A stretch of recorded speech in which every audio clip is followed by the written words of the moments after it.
तो लो हो गया हमारा फ़ोन ऑन। देखिए फ़ोन ऑन हो चुका है। इस तरीके से बगैर स्मैटिक के हमने इस फ़ोन को रिपेयर किया है आपके तो हेलो दोस्तों, सामने। उम्मीद है आप सब लोग ठीक होंगे। दोस्तों बहुत बहुत स्वागत है आप सभी का MNZ मोबाइल इंस्टीट्यूट की इस वीडियो में। आज हमारे पास जो फ़ोन है ये है वीवो का T1 4G और ये डेड कंडीशन में फ़ोन है और इसका बोर्नियो के अंदर कोई भी स्मैटिक और बिटमैप वगैरह अवेलेबल नहीं है। कुछ भी है ही नहीं इसका, ठीक है। तो जब कुछ है ही नहीं तो विदाउट स्मैटिक डायग्राम के हम इसमें फॉल्ट फाइंडिंग करेंगे और पूरा A to Z पूरा तरीका मैं आपको बताऊंगा वीवो मोबाइल को किस तरीके से रिपेयर किया जाता है, ठीक है। और मैं आपसे कहना चाहूँगा कि 1 मार्च से हमारा न्यू बैच स्टार्ट हो रहा है, तो अभी मार्च अप्रैल बैच के लिए आप अपनी सीट बुक करा सकते हैं basic to advance completely mobile repairing course के लिए, ठीक है। तो शुरू करते हैं। सबसे पहले हम इसमें अगर देखें तो सबसे पहला काम, क्योंकि विदाउट स्मैटिक डायग्राम किस तरीके से एक फ़ोन को रिपेयर किया जाए इस पे मैं आपको डीपली बताने वाला हूं। तो सबसे पहले हम क्या करेंगे, मल्टीमीटर को डायोड मोड पे लगाएंगे और बैटरी कनेक्टर पे चेक करेंगे कि इसमें कोई शॉर्टिंग तो नहीं है। सबसे पहले हम क्या है यहाँ पे रिवर्स में बैटरी कनेक्टर पर GR चेक करेंगे, ठीक है। तो रेड प्रोब को हम कर देते हैं ग्राउंड और ब्लैक से हम यहाँ पे चेक कर रहे हैं, ठीक है। तो ब्लैक से हम यहाँ पे चेक करेंगे रिवर्स में, ठीक है।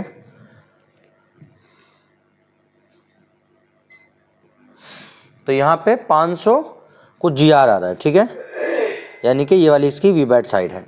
505 GR आ रहा है, सही है। कितना आना चाहिए भाई, बोलो 350 से प्लस में।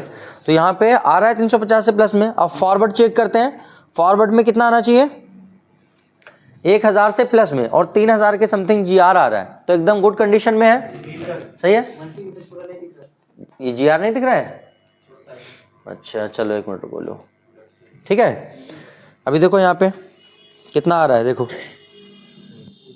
समझ गए। और अगर OL आता तो भी सही मानते। OL का मतलब होता है कि 2000 से जब ऊपर GR आता है तो OL आता है वहां पे, समझ गए बात है समझ में। तो भी गुड कंडीशन मानते। तो इधर बैटरी कनेक्टर से कोई भी फॉल्ट इस फोन में नहीं है, ठीक। आगे चलेंगे, आगे कहाँ पे चेक करेंगे, देखो ये जो हमारी पावर IC है, दिख रही है फोन की पावर IC। पावर IC के पास में ये पावर IC और बक कॉइल, इन दोनों के बीच में जो ये कैपेसिटर्स आपको नजर आ रहे हैं ये आपके VS-YS लाइन के कैपेसिटर होते हैं, ठीक है। VS-YS आपकी वही लाइन है जिसको कॉलकम वगैरह में VPH कहते हैं, ठीक है।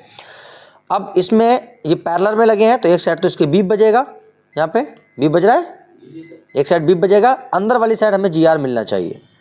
तो 424 GR मिल रहा है यहाँ और यहाँ पर भी 425 GR मिल रहा है। एक ही लाइन है तो सब में सेम GR ही मिलेगा, यानी कि VPH लाइन में हमें कितना GR मिलना चाहिए, 350 प्लस। VS-YS लाइन में 350 प्लस GR मिलना चाहिए, तो वो भी हमें मिल रहा है। तो इधर से भी कोई फॉल्ट नहीं है, ठीक है। अब इसके अलावा शॉर्टिंग अगर होती, इधर कहीं भी शॉर्टिंग होती तो VPH लाइन का GR डाउन हो जाता, ठीक है। अब फिर भी मैं यहाँ पे शॉर्टिंग फाइंड कर रहा हूँ, क्योंकि एक चीज़ मैं बता दूं, मीडियाटेक के फ़ोनों के अंदर ना शॉर्टिंग बहुत ज़्यादा आती है, तो मोटा मोटा शॉर्टिंग चेक करना बहुत ज़रूरी है अगर MT के CPU वाला फ़ोन है। ख़ास तौर पे पावर IC के पास में इधर से लेके इतने हिस्से में, समझ गए, इतने हिस्से में जितने भी ये छोटे छोटे कैपेसिटर हैं इन सब पे बारीकी से शॉर्टिंग चेक करो। ज़्यादातर फॉल्ट तुम्हें यही मिल जाएगा, ज़्यादातर फॉल्ट यही मिल जाएगा, ठीक है। लेकिन फ़िलहाल तो मुझे यहाँ पर कोई शॉर्टिंग मिल नहीं रही है, ठीक है। ये छोटे छोटे वालों पे चेक करना बहुत ज़रूरी होता है। तो भैया यहाँ कोई शॉर्टिंग तो अभी फ़िलहाल मिल नहीं रही है, ठीक है। और जब हमें कूल टेस्टिंग से फॉल्ट नहीं मिलता है तो हमें क्या करना चाहिए, फ़ोन में हॉट टेस्टिंग करनी चाहिए, ठीक है। तो हम अभी क्या करते हैं, इसमें हॉट टेस्टिंग करते हैं और इसमें क्या करेंगे, हम बैटरी लगा देते हैं और मीटर को लगा देते हैं हम यहाँ पे वोल्ट पे, सही है। अभी सबसे पहला वोल्टेज आपने पढ़ा, सबसे पहला वोल्टेज जो बैटरी से जाता है चार्जिंग IC में और चार्जिंग IC फौरन बनाती है वो है हमारा VS-YS। क्या है, VS-YS को हम नॉर्मली यहाँ पे चेक कर लेंगे आ रहा है कि नहीं आ रहा है। तो यहाँ पे हमारा VS-YS आ रहा है भाई 3.8 वोल्ट, ठीक है, 3.8 वोल्ट आ रहा है, समझ गए। आपने पढ़ा 3.7 से 4.2 के बीच में ये नॉर्मली मिलता है, 1-2 पॉइंट ऊपर नीचे चलता है, उससे कोई दिक्कत नहीं। तो हमारा VPH यहाँ बन रहा है, यानी VSYS हमारा बन रहा है। अगर VSYS हमारा नहीं बनता होता तब हम चार्जिंग IC की तरफ जाते, ठीक है, या पावर IC पे काम किया हुआ होता, काम भी किया हुआ नहीं है पावर IC पे, देखो साफ सुथरी एकदम। ये यहाँ पे जो आप देख रहे हैं ना, ये असल में पेस्ट नहीं है, मतलब ये फ्लक्स नहीं है, बल्कि ये वाइट ग्लू है। क्या है? वाइट ग्लू है, ठीक है। अगर ये IC निकाली गई होती तो ये वाइट ग्लू जो है ये हट जाता, जिसको अपना बोलते हैं ना ब्लैक पेस्टेड, वाइट पेस्टेड, तो ये वाइट पेस्टेड फोन है, समझ गए। तो ये भी ओके है। अच्छा, इसके अलावा हम चेक करें पावर की, ऑन ऑफ बटन का वोल्टेज बन रहा है कि नहीं बन रहा है। तो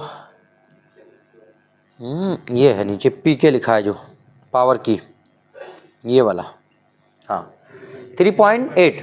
देखो मैंने पहले ही बताया है कि MT के फ़ोनों के अंदर क्या होता है, VSYS जितना बनता है उतना ही सेम पावर की पे रहता है। कॉलकम के फ़ोनों में 1.8 1.7 के समथिंग रहता है, समझ गए। तो एकदम ओके है ये भी, यानी पावर की का वोल्टेज भी गुड कंडीशन में है। अगर ये नहीं बनता तो फिर हम पावर IC वगैरह को रिवॉल्व करके देखते, तो ये भी ओके है। आगे फिर क्या करें, तो आगे हम चेक करेंगे बक वोल्टेज बन रहे हैं या नहीं बन रहे हैं, ठीक है, क्योंकि स्मैटिक है नहीं, जो स्मैटिक के हिसाब से चले। अभी हम सभी कुछ इसमें क्या है, अपने जहन से ही नॉलेज के और एक्सपीरियंस के बेस पे चेक करना पड़ेगा सारा का सारा, ठीक है, क्योंकि स्मैटिक है नहीं जिससे हम क्या है सपोर्ट ले सकें। तो अभी हम चेक करेंगे क्या बक वोल्टेज बन रहे हैं यहाँ पे। तो अभी हमने यहाँ पे क्या चार्जर लगाया है, और अभी हम क्या है बक वोल्टेज चेक करेंगे कि बक वोल्टेज हमारे किस कंडीशन में है, ठीक है। तो इस पे नहीं बन रहा है, तो ये होगी हमारी VPA वाली। VPA एक बक लाइन है जो कि 4G PA में जाती है, 4G नेटवर्क के लिए, ठीक है, और ये फ़ोन के ऑन होने के बाद, सिम लगाने के बाद बनता है, ठीक है। तो अभी क्या है ये नहीं बनेगा, क्यों, क्योंकि फ़ोन ऑन नहीं है, ठीक है, और सिम भी नहीं लगा है, ऑन भी नहीं है, तो ये नहीं बनेगा, ठीक है। और इसका फ़ोन के ऑन होने ना होने से कोई ताल्लुक भी नहीं है, समझ गए, इसका कोई मतलब नहीं, तो इस पर नहीं मिलेगा। इस पर हम चेक करें तो यहाँ पे हमें वोल्टेज मिल रहा है, ठीक है, वोल्टेज मिल रहा है 0.8।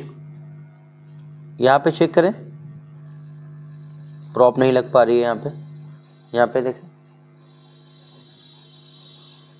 जगह कम होने की वजह से प्रॉप नहीं लग पा रही है, तो कोई बात नहीं, हम इधर चेक करके देखते हैं। हाँ, इस पे भी मिल रहा है, ठीक है, इस पे भी मिल रहा है, क्योंकि यही लाइन है ना, यहाँ से आई देखो निकल गई है, तो इसके कैपेसिटर है ये, तो यहाँ पर भी हमें वोल्टेज मिल रहा है, सही है, बन रहा है ये भी, समझ गए, ये भी बन रहा है, ठीक है। यहाँ प्रॉप नहीं लग पा रही है शायद, इसलिए नहीं दिख पा रहा है, यहाँ देखो अब लगी प्रॉप, समझ गए, तो ये भी बक बन रहा है हमारा, सही है। आगे चेक करें, यहाँ पे बहुत मतलब ऐसा होता है कितनी पतली प्रॉप है फिर भी नहीं लग पा रही जड़ में, तो इसकी लाइन कौन सी है, ये वाली, यही है 2.0, नोटिस करो, मगर ये 2.01 तो रहा है लेकिन फ्लक्चुएट कर रहा है। आगे बढ़ते हैं, तो हमारा ये तो हो गया हमारा, ठीक है, ये हमारा होगा MT357 लगी है, तो ये होगा हमारा VS1 वोल्टेज, जिससे हाई LDO बनता है, ठीक है, और ये हमारा VCore, VPROC और मॉडेम वगैरह हो गया। इसके अलावा ये हमारा होगा VS2 वाला, ये बन रहा है कि नहीं बन रहा भाई, ये VS2 IC है, दिख रही है, ये मीडियाटेक के सभी फ़ोनों में जिनमें MT6357 CRV MRV वगैरह इस्तेमाल होती है, उन फ़ोनों में ये VS2 IC ज़रूर लगी होती है, 8 पिन की IC है। ये एक वोल्टेज बनाती है जिसको कहते हैं VS2 1.3 1.4 वोल्टेज, जो वोल्टेज पावर IC में भी आता है और VA12 नाम के एक LDO स्विच में भी जाता है, और VA12 एक LDO स्विच है जो 1.2 वोल्टेज बना के CPU को देता है ताकि CPU ऑन हो सके, ठीक है। ये डेड फोन चैप्टर में पूरा तुम पढ़ोगे डिटेल में कैसे क्या होता है। कैफ यहाँ पे हम अगर देखें तो ये वाला वोल्टेज हमारा बनना चाहिए, और बन रहा है ये वोल्टेज, ठीक है, लेकिन फ्लक्चुएट कर रहा है, ये देखो। तो कैफ ये हमारा जो वोल्टेज है, ये कौन सा वोल्टेज है जो फ्लक्चुएट कर रहा है, और इसका बनना क्यों जरूरी है, इन सारी चीजों पे हम बात करते हैं अभी। 0.9 के समथिंग ये बन रहा है, और प्रॉपरली बन भी नहीं पा रहा है, समझ गए। अब सुनो, ये है VS2IC, क्या है VS2IC है ये इसके ऊपर मैं डीपली यूट्यूब पे भी वीडियो डाल चुका हूं, क्लास में तो चलता ही है सारा का सारा। ये क्या होती है, क्यों होती है, और उसके साथ में एक VA12 नाम का LDO स्विच होता है, वो क्या करता है, ये पूरा का पूरा हमारे इस चैनल पे भी पड़ी हुई है वीडियोस के ऊपर डिटेल में, और क्लास में तो चलता ही चलता है वो सारा का सारा। बैरकैफ ये वोल्टेज बनना बहुत जरूरी है, क्योंकि अगर ये वोल्टेज, हालांकि बन रहा है लेकिन फ्लैक्चुएट हो रहा है, अप डाउन हो रहा है, अप डाउन नहीं होना चाहिए ये वोल्टेज, ठीक है, स्टेबल होना चाहिए, ठीक है। तो अगर ये वोल्टेज फ्लैक्चुएट हो रहा है, अप डाउन हो रहा है, इसका मतलब ये फोन ऑन नहीं होगा, जाहिर सी बात है फोन ऑन नहीं होगा। क्यों नहीं होगा, क्योंकि भाई ये वो वोल्टेज है जो पावर आईसी में आता है, और उसका इस्तेमाल करके, यानी VS2 वोल्टेज का इस्तेमाल करके पावर आईसी सभी तरीके के लो LDO वोल्टेजेस को बनाती है। बात समझ में आ रही कि नहीं। अगर ये वोल्टेज नहीं आएगा तो पावर आईसी जो है लो LDO वोल्टेज नहीं बनाएगी, और लो LDO वोल्टेज नहीं बनेंगे तो CPU भी ऑन नहीं होगा, MMC भी ऑन नहीं होगी। समझ गए भाई। 0.6 वोल्ट है, 1.2 वोल्ट है, 1.8 वोल्ट है, तो भाई अब वोल्टेज ये नहीं बनेंगे तो जाहिर सी बात है कहां से पावर CPU वगैरह MMC वगैरह ऑन हो जाएगी, ऑन नहीं होगी। और जब CPU MMC ऑन नहीं होगी तो फोन ऑन नहीं होगा, सीधी सी बात है। बात है समझ में। तो अभी हमें क्या करना है, फॉल्ट हमें मिल गया है, यहाँ पे ये वोल्टेज फ्लैक्चुएट कर रहा है। अब ये क्यों कर रहा है, तो इसका कारण हो सकता है शॉर्टिंग, ठीक है, या फिर इसके पास में कहीं VA12 स्विच भी लगा होगा। अब इसका स्कीमेटिक है नहीं, तो ऐसी अंदाज़ा लगाना पड़ेगा, ये हो सकता है क्या। अभी देखते हैं, वोल्टेज से पता लगेगा, वोल्टेज से बता देना अगर कुछ आए तो। यहाँ पे 1.1 वोल्ट के समथिंग है, 1.15 वोल्ट, तो ये तो नहीं लग रहा है मुझे, ये नहीं है। 4 वोल्ट यहाँ पे आ रहा है, ये नहीं है। वैसे भी LDO स्विच थोड़ा छोटा होता है। ये क्या है भाई, 0.6, तो ये तो VD रैम है, ये रैम का वोल्टेज जाता है यहाँ से। VD रैम एक IC है, ठीक है, 0.6 वोल्ट ये बन रहा है रैम का वोल्टेज यहाँ से। यहाँ पे ये हो गया, यहीं कहीं होगा, एक छोटा सा होता है। तो VA12 वोल्टेज आप देख रहे हो 0.2 मिल रहा है, जबकि इससे कुछ भी नहीं होने वाला है, वोल्टेज मिलना चाहिए था 1.2। ये LDO स्विच का आउटपुट वोल्टेज नहीं बन रहा है, इसीलिए इस फोन में ये कंडीशन बनी है। तो ये VA12 है, इसका इनपुट भी चेक कर लेते हैं। तो एक इनपुट 1.4 ये मिल रहा है हमें, और जो कि VS2 से आता है, और ये हमारा VPH ये भी ओके है। तो ये हमारा VA12 स्विच है। तो इसमें क्या है, ये आउटपुट वोल्टेज नहीं बना रहा है, यानी CPU को वोल्टेज नहीं मिल रहा है, ठीक है, 1.2, जिसकी वजह से ये फोन इस कंडीशन में पड़ा हुआ है। तो अभी क्या है, VA12 वाला वोल्टेज यहाँ पे मिसिंग है, जो नहीं बन रहा है। और VA12 जो इसमें एक स्विच है उसको मैं बाहर निकालूंगा और देखता हूँ किस कंडीशन में है, और चेंज करके दूसरा लगा के देखता हूँ, नहीं तो ठीक है। मैं इसको तुम्हें YouTube वालों से मैं कहना चाहूँगा कि अगर वो जानना चाहते हैं VA12 क्या है, ठीक है, तो YouTube पे VA12, हमारे इसी चैनल पे VA12 के ऊपर और VS2 दोनों आईसीयू के ऊपर डीपली मैंने वीडियो डाला हुआ है, आप देख सकते हो, ठीक है। और इसके अलावा अगर जो क्लास वाले हैं उनको तो क्लास में पूरा डीपली सभी कुछ मिलता है, फिर उनकी तो बात ही अलग है, क्लास की तो बात ही अलग है। तो यहाँ पे हम क्या करेंगे, VA12 को बाहर निकालते हैं जरा, फिर देखते हैं क्या है मामला। Redmi 6A के बोर्ड से हमने दूसरा LDO स्विच निकाल लिया है, उसको लगा के हम ट्राई करते हैं कि क्या कंडीशन बनती है, ठीक है। देखिए, मैं आपको बताना चाहूँगा कि अगर आप भी बेसिक से एडवांस तक मोबाइल रिपेयरिंग कोर्स करना चाहते हैं, अब अगर आप भी किसी ऐसे इंस्टीट्यूट की तलाश में हैं कि जहाँ पे फीस भी कम हो और सिखाया भी इतना जाए कि आप सोच भी नहीं सकते, और लाइफ टाइम सपोर्ट भी दिया जाए, तो मैं आपसे कहना चाहूँगा आपकी तलाश यहीं पे ख़त्म होती है। MNZ मोबाइल इंस्टीट्यूट आपके लिए सभी कुछ लेके आया है, software, hardware, black pasted, white pasted CPU, completely dual decker तक A to Z, AZJ tag box, U5 box, MMC, UFS programming, total पूरा A to Z fault finding MNZ आपके लिए लेके आया है मात्र 15,000 में। तो आज ही MNZ ज्वाइन करें। तो अपना 1.1 वोल्ट, 0.8, ये तो 0.67, इधर ये इस पे लग नहीं पाएगी प्रॉप, इस पे लगा लो 2.1 और 1.4।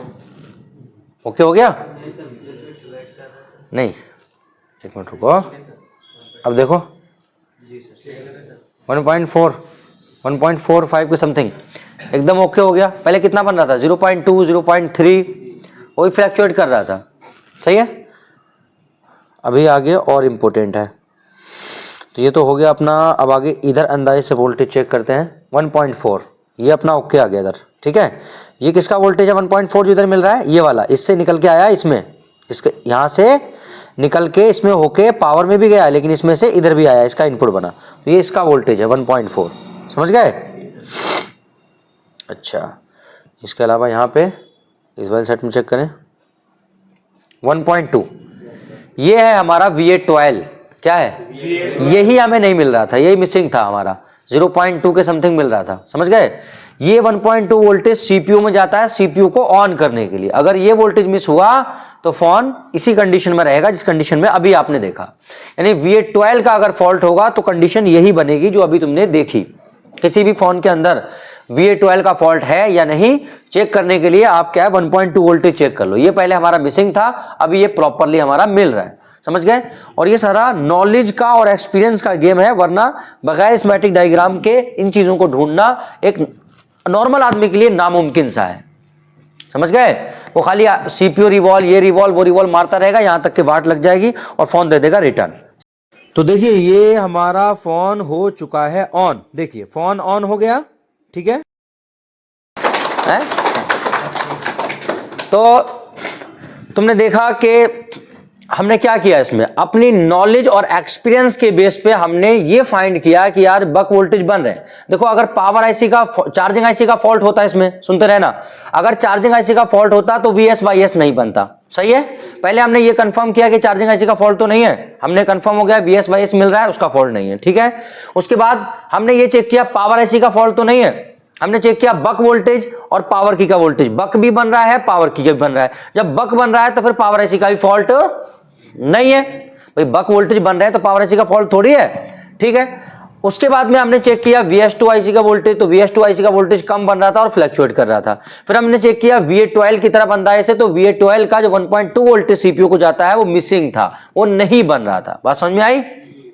हमने सिंपली क्या किया इसमें, VA12 को उठा के चेंज कर दिया, VA12 को उठा के चेंज कर दिया और हमारा फोन क्या एकदम गुड कंडीशन में बन गया। ठीक, जिसको नॉलेज होगी इस चीज के बारे में, या फिर जो हमारे स्टूडेंट है जिन्होंने डेड फोन चैप्टर हमसे पढ़ा है या हमारे सब्सक्राइबर हैं, वो अच्छे से जानते हैं, क्योंकि मैं इससे पहले भी VA12 और VS2 पे डीपली बता चुका हूं। ठीक है, अपनी क्लास में तो मैं पढ़ाता ही पढ़ाता हूं क्या होता है, कैसे काम करता है। तो बहरकैफ ये फोन आपके सामने है, पूरा वर्किंग कंडीशन में है, एकदम चल रहा है, एकदम ये हमारा जो है फोन चल रहा है सारा का सारा एकदम गुड कंडीशन में। ठीक है, तो इस तरीके से होती है फॉल्ट फाइंडिंग। आपने देखा किस तरीके से हमने स्टेप बाय स्टेप इसमें क्या है फॉल्ट फाइंडिंग की और किस तरीके से काम किया। अगर आप भी सीखना चाहते हैं, basic to advance mobile repairing course करना चाहते हैं, तो आप हमारे साथ जुड़ सकते हैं, हमसे संपर्क कर सकते हैं। हमारा न्यू बैच स्टार्ट हो रहा है 1 तारीख से। रमजान शरीफ में क्या है, यहाँ पे सहरी अफ्तारी का सारा इंतजाम होता है, तो मुस्लिम भाई इससे ना घबराएं, आना चाहें तो आ सकते हैं। ठीक है, रहने खाने की सारी सुविधा रहती है। और ईद से 1 दिन पहले 2 दिन पहले बैच एंड हो जाएगा इंशाल्लाह, और आप ईद भी अपने घर पे आसानी से मना सकोगे। ठीक है, तो बहुत अच्छा मौका है। रमजान शरीफ में बहुत ज्यादा मजा आता है, लोग भी कम रहते हैं, बहुत थोड़े से स्टूडेंट रहते हैं, सहरी अफ्तारी का सारा इंतजाम रहता है, और अल्हम्दुलिल्लाह आप ईद भी घर पे कर पाओगे, कोई दिक्कत वाली बात नहीं है, क्योंकि कम लोग होंगे, क्लास जो है और ज्यादा चलेगी, तेज चलेगी, और वाकई का छोटी सी फीस और पूरा A to Z आपको सिखाया जाता है। तो स्क्रीन पे नंबर नजर आ रहा है, हमसे अभी संपर्क करें और चैनल को सब्सक्राइब करें।